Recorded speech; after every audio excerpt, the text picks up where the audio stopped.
누군가에게 미움을 받을까봐 내 마음이 상하면서도 억지로 웃어본 적 있으신가요? 사람들의 비위를 맞추고 돌아온 밤, 허무함에 혼자 무너져 내린 적은 없으신가요?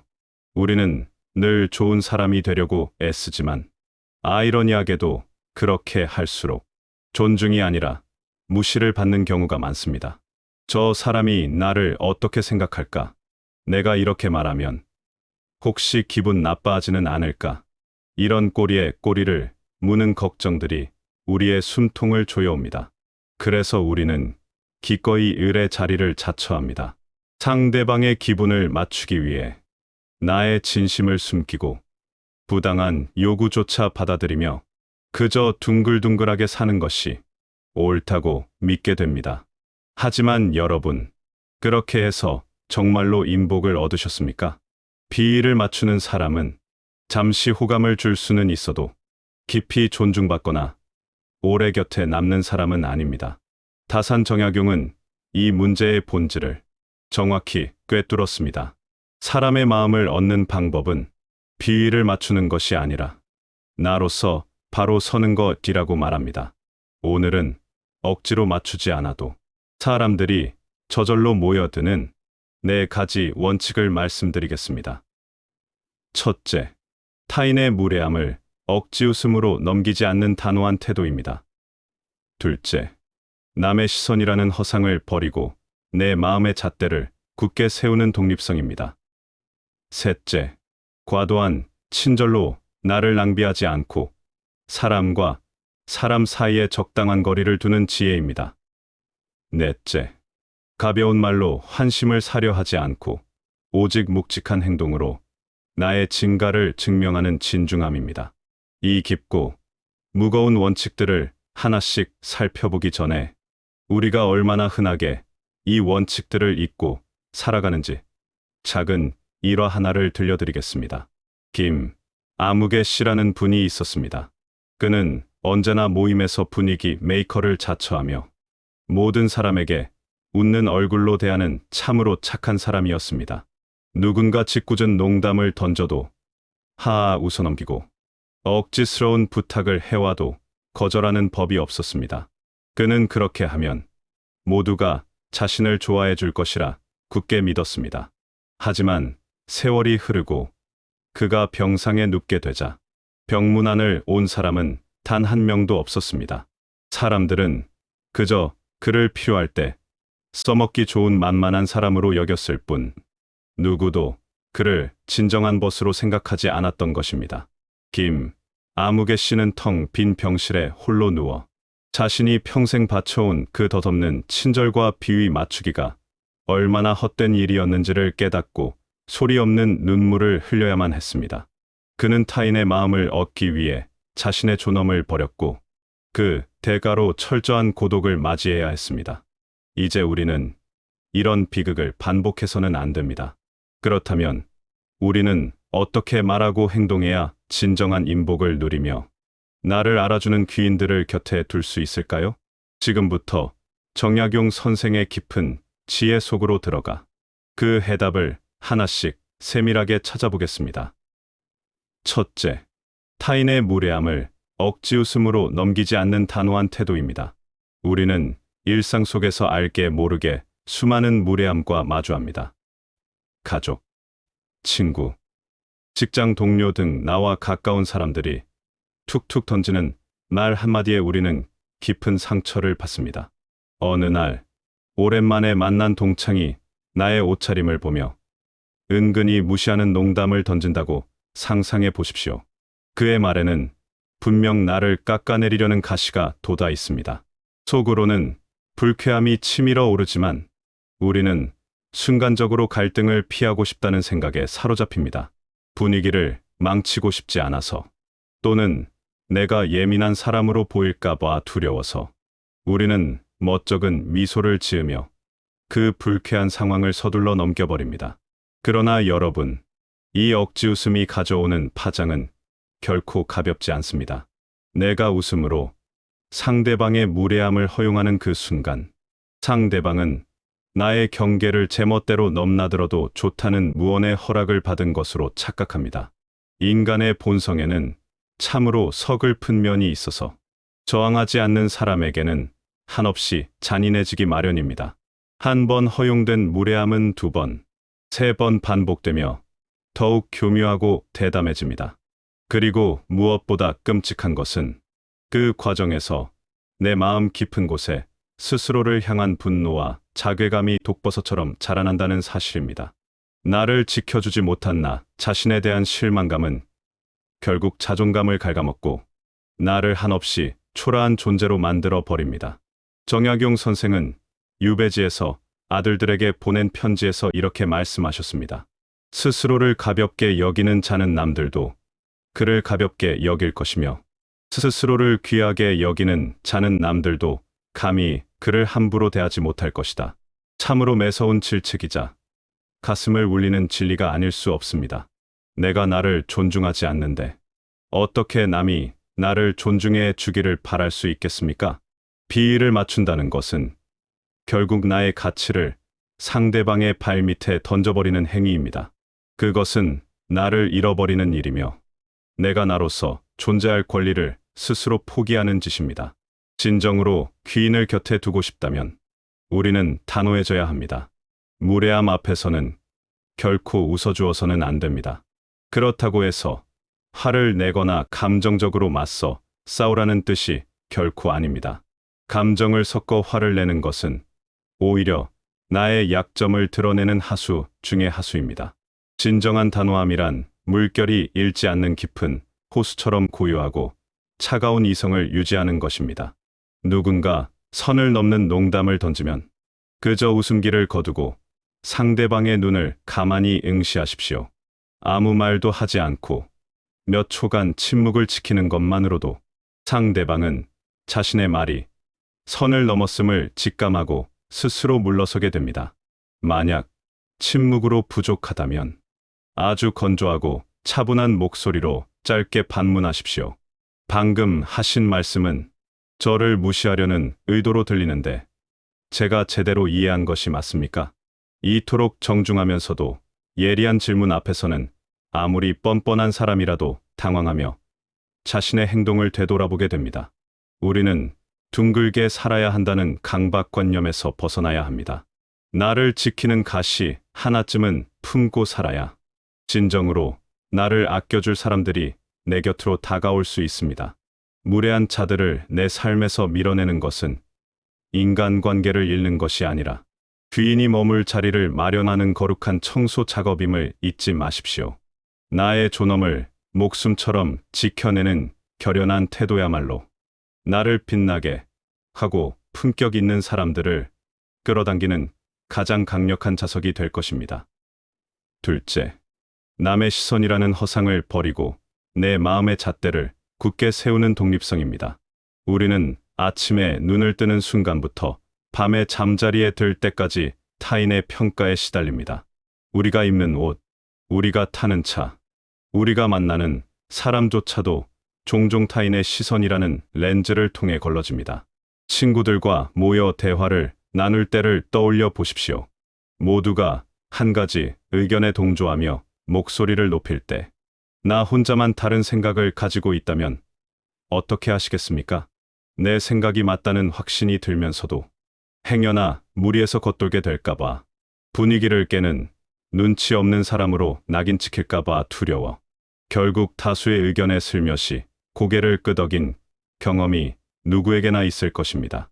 이러한 동조는 얼핏 보면 사회생활을 원만하게 하는 지혜로운 처세처럼 보입니다.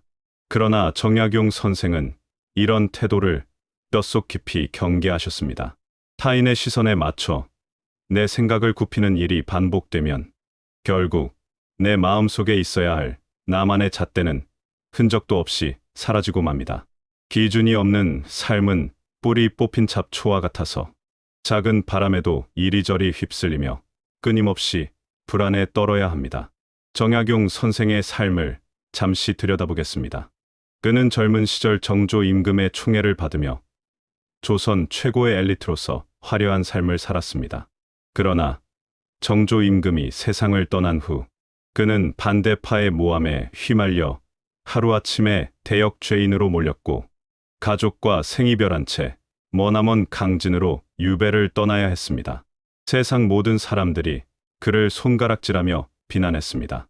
한때 그에게 아부하며 따르던 이들조차 안면을 몰수하고 그에게 돌을 던졌습니다. 일반적인 사람이라면 이 끔찍한 고립감과 수치심을 견디지 못하고 무너져 내렸을 것입니다. 세상의 평가에 자신의 가치를 두었다면 그는 유배지에서 피눈물을 흘리며 서서히 말라 죽었을지도 모릅니다. 그러나 다사는 결코 무너지지 않았습니다. 그는 타인이 자신을 어떻게 평가하느냐에 얽매이지 않았습니다. 오히려 그는 유배지의 그 비좁고 초라한 방 안에서 자신의 내면을 향해 더욱 깊이 침잠에 들어갔습니다. 세상의 잣대를 꺾어버리고 오직 하늘과 자신의 양심이라는 두 개의 굳건한 잣대만을 남겨두었습니다. 그는 말씀하셨습니다. 천하에는 두 가지 큰 저울이 있다. 하나는 시비, 즉 옳고 그름의 저울이고 다른 하나는 이해, 즉 이로움과 해로움의 저울이다. 어리석은 자들은 오직 이로움과 해로움만을 따져 이리저리 무리를 지어 다니지만 군자는 오직 옳고 그름만을 따질 뿐이다. 다사는 철저한 고독 속에서도 스스로 학문에 정진하며 무려 500권이 넘는 방대한 저술을 남겼습니다. 그것은 남에게 보여주기 위한 지식이 아니라 자기 자신을 세우고 백성을 구제하기 위한 치열한 구도의 결과물이었습니다. 우리가 귀인을 곁에 두지 못하는 이유는 역설적이게도 너무 많은 사람들에게 잘 보이려고 애쓰기 때문입니다. 모두에게 좋은 사람이 되려는 사람은 결국 누구에게도 특별한 사람이 되지 못합니다. 내 안의 줏대가 뚜렷하고 세상의 흐름에 휩쓸리지 않고 자신의 길을 묵묵히 걸어가는 사람. 우리는 그런 사람을 가리켜 진짜 어른이라고 부릅니다. 그리고 진정한 귀인들은 바로 그런 사람의 향기를 맡고 모여듭니다. 귀인은 아부와 아첨으로 가득 찬 속물들의 모임에는 결코 나타나지 않습니다. 그들은 고독을 두려워하지 않고 자신의 철학을 지켜내는 단단한 사람 곁에 머물며 서로의 영혼을 맑게 비추어주는 거울이 되기를 원합니다. 그러므로 여러분, 이제 남의 눈치를 보며 억지로 무리에 끼어들려는 애처로운 노력을 멈추십시오. 혼자 밥을 먹는 것을 두려워하지 말고 주말에 약속이 없어 홀로 시간을 보내는 것을 부끄러워하지 마십시오.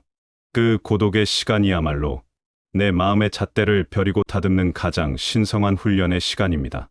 내가 나로서 오롯이 바로 서는 날, 비로소 세상의 참된 인연들이 나를 알아보고 조용히 다가올 것입니다. 그때 맺어지는 인연이야말로 어떠한 비바람에도 흔들리지 않는 굳건한 바위 같은 인복이 될 것입니다. 셋째, 과도한 친절로 나를 낭비하지 않고 사람과 사람 사이에 적당한 거리를 두는 지혜입니다. 우리 주변에는 유독 정이 많고 헌신적인 사람들이 있습니다. 친구가 급하게 돈을 빌려달라고 하면 자신의 적금을 깨서라도 빌려주고, 직장 동료가 업무를 부탁하면 밤을 새워서라도 도와주는 분들 말입니다. 이들은 자신이 희생하고 양보할수록 관계가 더욱 끈끈해지고 깊어질 것이라 믿어 의심치 않습니다. 하지만 현실은 어떠합니까? 처음에는 고마워하던 사람들도 시간이 지나면 그 헌신을 당연한 권리처럼 여기기 시작합니다. 호의가 계속되면 권리인 줄 안다는 뼈아픈 옛말이 이보다 정확할 수 없습니다. 나의 과도한 친절은 상대방의 이기심을 기르는 비료가 되고 결국 나는 그들의 시중을 드는 하인처럼 전락하고 맙니다. 어느 날 내가 지쳐서 한 번이라도 부탁을 거절하면 그들은 지난날의 은혜는 까맣게 잊은 채 불같이 화를 내며 나를 나쁜 사람으로 매도합니다. 이 끔찍한 배신감 속에서 상처받은 이들은 인간 자체에 대한 깊은 환멸을 느끼게 됩니다. 정약용 선생은 인간관계의 본질을 너무나도 명확하게 꿰뚫어 보셨습니다. 그는 아무리 가까운 사이라도 결코 함부로 대하거나 모든 것을 예어주어서는 안 된다고 경고하셨습니다. 그는 가족 간에도 친구 간에도 지켜야 할 엄격한 도리와 거리가 있다고 믿었습니다. 불은 가까이 하면 몸을 대고 너무 멀리 하면 몸이 시리다. 사람 사이의 관계도 이와 같아서 너무 가까우면 상처를 입히고 너무 멀면 정이 메말라 버린다. 다산의 이 가르침은 오늘날 우리에게 너무도 절실한 지혜입니다. 사람과 사람 사이에는 보이지 않는 난로가 하나씩 놓여 있다고 상상해 보십시오. 추운 겨울날 꽁꽁 언 손을 녹이려 난로에 너무 바싹 다가가면 살이 타버리고 맙니다. 반대로 불에 댈까 두려워 너무 멀리 떨어지면 얼어 죽고 말 것입니다. 가장 지혜로운 사람은 온기를 느낄 수 있으면서도 결코 화상을 입지 않는 그 절묘한 거리를 유지할 줄 아는 사람입니다. 우리는 왜 그토록 타인에게 내 모든 것을 내어주려 할까요? 그 이면에는 내가 이만큼 해주면 상대방도 나에게 이만큼 해주겠지 하는 교묘한 보상 심리가 숨어 있습니다. 그러나 인간의 마음은 기계가 아니어서 내가 준 만큼 정확히 되돌려 받는 일은 기적에 가깝습니다. 진정한 인간관계는 거래가 되어서는 안 됩니다. 상대방의 비위를 맞추기 위해 혹은 관계를 유지하기 위해 억지로 베푸는 과도한 친절은 나 자신에 대한 폭력입니다. 이제 우리는 거절하는 법을 배워야 합니다. 거절은 나쁜 것이 아닙니다. 그것은 나를 지키고 동시에 상대방을 존중하는 건강한 선 긋기입니다. 누군가 무리한 부탁을 해올 때 미안해하며 변명하지 마십시오. 길게 설명할수록 상대방은 나를 설득할 빈틈을 찾게 됩니다. 그저 온화하지만 단호한 목소리로 지금은 내 상황이 여의치 않아 도와줄 수 없습니다. 라고 짧고 명확하게 말씀하십시오. 나의 건강한 거절을 받아들이지 못하고 떠나가는 사람은 애초에 내 곁에 머물 자격이 없는 사람입니다. 그런 사람들은 내 삶의 에너지를 빨아먹는 흡혈귀와 같으니 오히려 일찍 떠나준 것을 감사하게 여겨야 합니다. 내가 나의 경계를 분명히 하고 내어줄 수 있는 만큼만 기쁘게 베풀 때 그제야 비로소 상대방도 나의 친절을 귀하게 여기고 감사할 줄 알게 됩니다. 서로의 영역을 침범하지 않고 존중하며 적당한 거리에서 서로의 삶을 응원하는 관계야말로 가장 성숙하고 아름다운 인연입니다. 이러한 담백하고 건강한 관계를 유지할 줄 아는 사람에게는 자연스럽게 성숙한 귀인들이 다가와 평생의 벗이 되어줄 것입니다. 넷째, 가벼운 말로 환심을 사려 하지 않고 오직 묵직한 행동으로 나의 진가를 증명하는 진중함입니다. 세상을 살다 보면 참으로 말이 많은 사람들을 만나게 됩니다.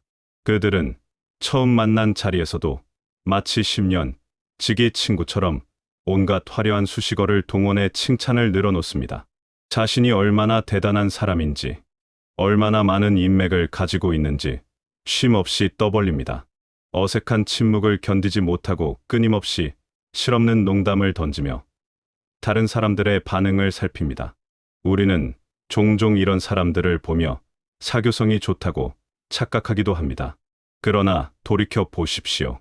그 화려한 말의 성찬이 끝난 뒤 집에 돌아오는 길에 그 사람에 대한 깊은 신뢰나 여운이 남던가요? 아마도 대부분은 귀가 따갑고 피곤하다는 느낌만을 받았을 것입니다. 말이 많다는 것은 그만큼 내면이 비어 있다는 증거입니다. 스스로에 대한 확신이 없기에 쉴 새 없이 밖으로 소리를 내어 자신의 존재감을 확인받으려는 불안한 몸짓일 뿐입니다. 그리고 말이 많아지면 필연적으로 말실수가 뒤따르게 됩니다.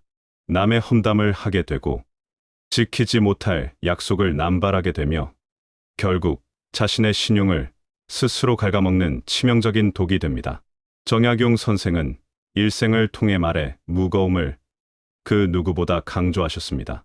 그는 유배지에서 아들들에게 학문의 도리를 가르칠 때도 가장 먼저 입을 무겁게 할 것을 엄히 꾸짖었습니다.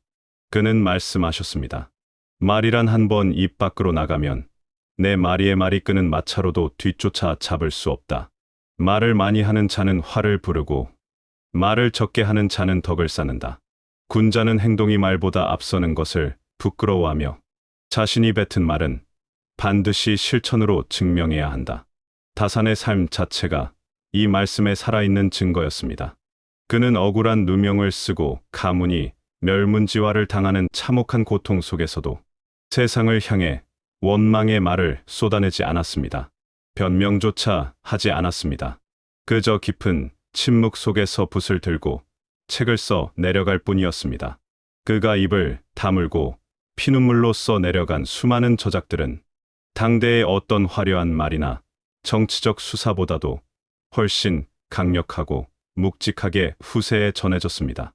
그의 침묵과 행동은 시대를 뛰어넘어 수많은 사람들의 가슴을 울리는 진정한 가르침이 되었습니다. 사람의 마음을 얻기 위해 말을 꾸며내지 마십시오. 누군가의 비위를 맞추기 위해 마음에도 없는 칭찬을 늘어놓거나 상대방의 의견에 영혼 없이 맞장구 치는 일은 나를 한없이 가볍고 천박하게 만드는 지름길입니다. 진정으로 귀인을 얻고자 한다면 입을 다물고 귀를 여십시오. 타인의 말에 진심으로 귀 기울여주는 침묵의 힘은 그 어떤 달변보다도 사람의 마음을 깊이 움직입니다. 그리고 내가 뱉은 말은 하늘이 무너져도 지키겠다는 결연한 의지를 행동으로 보여주십시오. 약속 시간 10분 전에 도착하는 작은 행동, 남들이 꺼리는 굳은 일을 말없이 먼저 해내는 묵묵함, 힘든 친구 곁을 그저 조용히 지켜주는 따뜻한 시선, 이러한 말 없는 실천들이 쌓이고 쌓일 때 나의 신뢰는 태산처럼 굳건해집니다. 귀인은 결코 말만 번지르르한 가벼운 사람을 곁에 두지 않습니다. 그들은 말이 없어도 눈빛으로 신뢰를 주고받을 수 있는 사람, 화려한 포장지 없이도 알맹이가 꽉 찬 바위 같은 사람을 알아보고 평생의 동지로 삼습니다. 나의 혀를 묶고 행동을 풀 때 비로소 세상에 참된 지혜와 훌륭한 인연들이 내 삶으로 밀려들어 올 것입니다. 지금까지 우리는 다산 정약용 선생의 가르침을 통해 사람의 비위를 맞추는 허망한 습관을 버리고 진정한 귀인을 불러들이는 4가지 원칙을 깊이 있게 살펴보았습니다. 이 4가지 원칙을 다시 한번 마음속에 깊이 새겨보시기 바랍니다. 첫째, 타인의 무례함을 억지 웃음으로 넘기지 않고 나의 존엄을 지켜내는 단호한 태도. 둘째, 남의 시선이라는 족쇄를 끊어내고 내 마음의 잣대를 굳건히 세우는 독립성. 셋째, 과도한 친절로 나를 소진하지 않고 사람 사이에 적당한 거리를 유지하는 지혜. 넷째, 가벼운 말로 환심을 사려 하지 않고 묵묵한 행동으로 나의 진가를 증명하는 진중함. 여러분, 이 인생은 더덥고 짧은 여정입니다. 이 소중하고 짧은 생애를 나를 함부로 대하는 사람들의 비위를 맞추며 허비하기에는 너무도 억울하지 않습니까? 오늘 밤 잠자리에 들기 전 조용히 눈을 감고 스스로에게 물어보십시오. 나는 오늘 하루 나 자신에게 당당했는가? 나는 타인의 사랑을 구걸하기 위해 나의 영혼을 깎아내리지는 않았는가? 이제 억지로 웃는 얼굴의 가면을 벗어 던지십시오. 미움받을 용기를 가지고 기꺼이 나 자신으로 우뚝 서십시오. 비바람이 몰아쳐도 꺾이지 않는 고고한 소나무처럼 나만의 철학을 지키며 살아갈 때 비로소 나의 삶은 숭고한 빛을 발하게 될 것입니다. 그리고 그 찬란한 빛을 알아본 세상의 숨은 귀인들이 약속이나 한 듯 여러분의 곁으로 하나둘씩 모여들어 손을 내밀어 줄 것입니다. 그들이 내미는 손을 맞잡고 걷는 여러분의 남은 인생길이 거짓 없는 진실한 인연들로 가득 차기를 진심으로 기원합니다. 오늘 이야기가 여러분의 마음에 작은 울림을 주었다면 구독과 좋아요로 함께 해주세요. 감사합니다.